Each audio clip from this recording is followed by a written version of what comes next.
Jubilee hills ఉప ఎన్నిక వస్తూ ఉంది కదా, ఎవరికి ఓటేద్దాం అనుకుంటాను అన్న ఇక్కడ జూబ్లీస్ మొత్తం టీఆర్ఎస్ పార్టీకే అన్న. కాంగ్రెస్ ఉట్టి ఏమంటారు, వర్షం పడినప్పుడు వస్తారు వాళ్ళు, దాని తర్వాత ఎప్పుడు రారు ఇక్కడ. మిగతా ఏమనంటే ఇక్కడ అన్నీ నల్ల కానీ రోడ్లు కానీ ఎలక్ట్రిసిటీ కానీ ఏమైనా కావాలంటే అన్నీ ఉంటుండే. ఇప్పుడు మేడం ఉన్నది, మేడంకి ఓటేసి మేడం గెలిపిస్తాం. ఖచ్చితంగా కూడా కాంగ్రెస్ పార్టీ గెలుస్తుంది అంటూ కూడా నవీన్ యాదవ్ అనుచరులు వీళ్ళందరూ మాట్లాడుతూ ఉన్నారు. ఉట్టి మాటలు అన్న, ఏమైందంటే ఒక స్ట్రాటజీ ఉంటుంది వాళ్ళకి. ఎలక్షన్ కాకముందు మనం ఒక ప్రొపగండా చేద్దాం, ఏమంటే నవీన్ యాదవ్ గెలుచుకుంటాడు, కాంగ్రెస్ గెలిచిపోతుంది, రూలింగ్ పార్టీ ఉన్నది కాబట్టి అట్లా అంటారు. కానీ జూబ్లీ ప్రజలు ఏమనుకుంటారంటే మా దగ్గర అన్న ఉంటుండే, అన్న లేకుండాడు, ఇప్పుడు అన్న లేడుగా. అన్న లేకుంటే అన్న వజూద్ ఉండాలి ఇక్కడ. అయితే మేడంని గెలిపించాలి, ఖచ్చితంగా గెలిపిస్తాం, భారీ మెజార్టీతో గెలిపిస్తాం ఇక్కడ.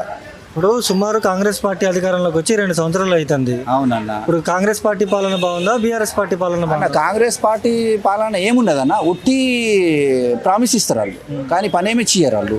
కనిపిస్తున్నారు ఇప్పుడు మీరు తిరుగుతున్నారు ఇక్కడ, ఎవరైనా కనిపిస్తారా కాంగ్రెస్ వాళ్ళు? ఇక్కడ ఎవరు కనిపించరన్న. వాళ్ళు సమయానికి వస్తారు, ప్రామిస్లు చేస్తారు, వెళ్ళిపోతారు. ఇక మన టీఆర్ఎస్ పార్టీలో అంటే గల్లీ గల్లీకి వెళ్ళండి మీరు. ఇప్పుడు మేము ఇక్కడ ఉన్నాం, మేము చెప్తున్నామని కాదు, మీరు ఏ గల్లీకైనా ఇడగండి, జూబ్లీస్ మొత్తం తిరగండి.